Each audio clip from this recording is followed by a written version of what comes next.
mirë që qytetari është i lodhur nga ciklet zgjedhore cilat ka. Në situatën që jeni tu e vështru aktualisht, cili është epitetit që ja jepni Vjosa Osmanit? Është kundërshtare politike, është neutrale politike, është bashkëpunëtore potenciale? Është presidentja e 6 të Republikës Kosovës. Ky është epiteti për zonjën Osmani, si presidente e 6 të Republikës Kosovës. A sheni opozit të vetëvendosjes? Unë nuk e di, nuk ka marrë ndaj konfirmim, nuk e kum pa publikisht presidenten Osmani që ka konfirmu që do t'i hyjë garës në zgjedhje. Po i keni pa teksa shkon në për shumë komuna? Po, në takime me qytetarë. E kuptoj edhe këtë pjesë, mi po i takon presidentës Osmani që na dalë edhe të konfirmoj. Në rast se shkon në zgjedhje, do ta kemi kundërshtare politike në zgjedhje. A i friksoheni fuqisë elektorale të Osmanit? Nuk i friksohemi fuqisë elektorale të askujt, realisht, sepse ne dalim garë me platforma tona, edhe, si me thonë, targetin kryesor nuk i kemi oponent politik, targetin kryesor i kemi qytetarin edhe programin tonë, sepse kjo është çka na definon neve si vetëvendosje, po edhe si grup parlamentar më i madh. Besoj gjithë e kanë, po ideja është nëse kalkuloni ose mendoni që mund t'ua marrë një pjesë të votave që i ka sjellë në vetëvendosje në 2021 tazan, kur garuan bashkë me Kurtin. Nuk e di numrin e sakt që mund të ketë sjellë presidenti Osmani në 2021, po çka di është ne kemi votat e fituar. saj që i ka marrë. Çka di është nëse krahasojmë vitin 2021 me vitin 2025, ne kemi marrë një, si më thon, një pëlqim edhe më të lartë në vitin 2025 se vitin 2021 pa presidentën Osmani.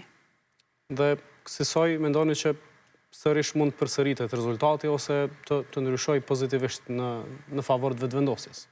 Aty e shoh rezultatin, nuk shoh ndonjë ndëlim shumë të madh, edhe kjo është brenga kryesore në fakt, sepse nëse shkojmë edhe një cikël zgjedhor, e kthejmë brapa qytetarin edhe në një cikël zgjedhor, do të ishte e pafalshme për faktin që asnjë parti politike nuk do të kishte prap votat për ta zgjedhur presidentin e Republikës e vetme.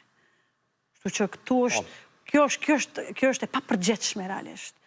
Na takon të kemi një marrëveshje, na takon të kemi një kandidat konsensual, janë dy opsionet përpara, edhe të dy partit opozitare, edhe PDK-ja dhe LDK-ja, mandej edhe të tjerët që do t'jenë në sallë, të definohen.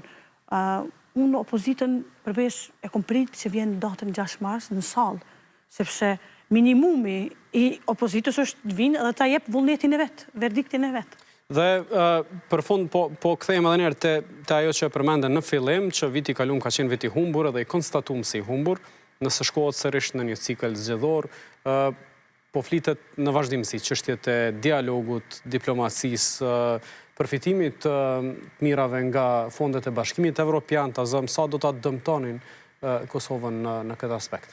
Normalisht që viti i blokadës legislative, vitin e kaluar, për kundër faktit që kemi pas qeverinë detyrë dhe kemi vazhdu me disa, si me thonë, punë, cilat na kanë leju obligimet në detyrë, i kanë bo dëm Republikës Kosovës. Tu e përfshi edhe votimin me vonesë të marrëveshjeve ndërkombëtare sa i përket pjesës planit të rritjes. Përdesa ne po flasim, sot në fakt është dita e parë e parafinancimit që ka ardhur nga marrëveshjet ndërkombëtare të cilat kapin vlerën mbi 800 milionë euro, e që një pjesë e tyre është grante, një pjesë kredi. Po çka është e rëndësishme është që këto marrëveshje, kjo pjesa e planit të rritjes, për dallim pej marrëveshjeve paraprake, këto kanë në fakt edhe penalizime. Çka i bjen kjo është që qëshori do të jetë muji